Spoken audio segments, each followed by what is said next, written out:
So there's been a lot of speculation that many AAA next-gen games launching on PS5 and Xbox Series X could come in at the $70 price point. The first publisher to push this increase from $60 is 2K, who's going to be releasing NBA 2K21 at the $70 mark. And of course, yes, we're talking about US pricing here. The argument for publishers increasing the price of games is because it's been at like $59.99 for as long as most of us can remember. And during that period, there's been tons of advancements in gaming.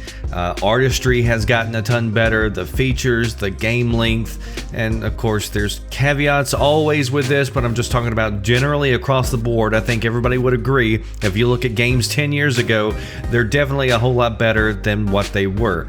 And game pricing hasn't changed, even though games have, and inflation has certainly changed. You know, $60 today is not the same as what it was 10-15 years ago. And you know, sometimes these studios are literally investing tens of millions, you know, hundreds of millions of dollars into making games, and it's a big risk and gamble because they don't know if they're going to make their money back. Their game could fall. And so some of these companies could literally be one bad game away from going under and not being able to make games at all. And so for the most part, within the gaming industry, a lot of people are saying something's got to change. Now, that's not to say that game companies haven't changed over the years and come up with new ways to generate revenue. You know, that's why you've got DLC and season passes and microtransaction, loot boxes, subscription services, and, you know, all the other. But again, for the most part, most people agree that it's probably time to raise the base pricing.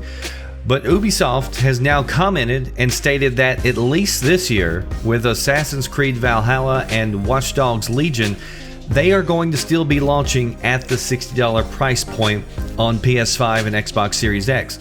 Ubisoft's CEO during an earnings call says, quote, "For the Christmas games," saying for the Christmas games, "we plan to come with the same price as the previous generation of consoles. That's what we're focused on at the moment." And then later in the call, he said again, "We said earlier that for the $60 price, we are concentrating on the Christmas releases, and those games will launch at $60. So they're being pretty clear that they're only talking about holiday games.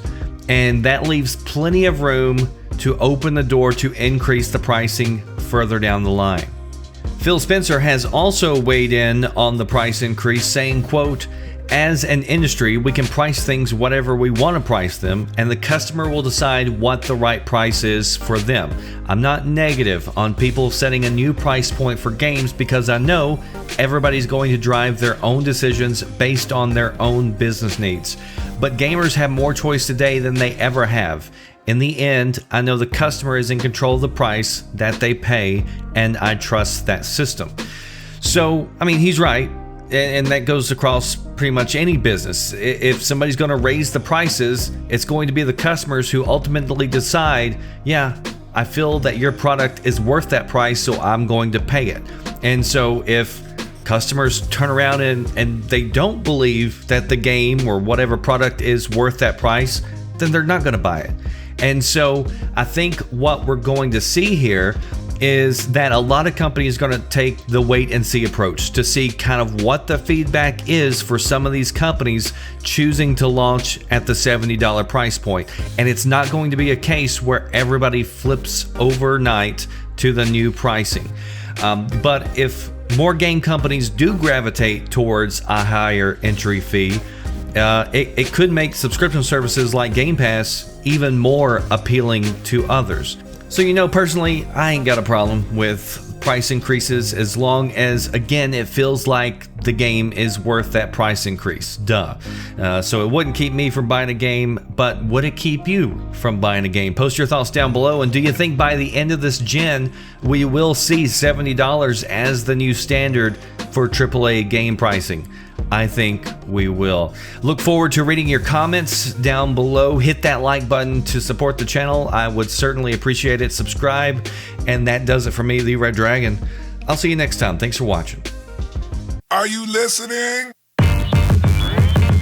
Damn.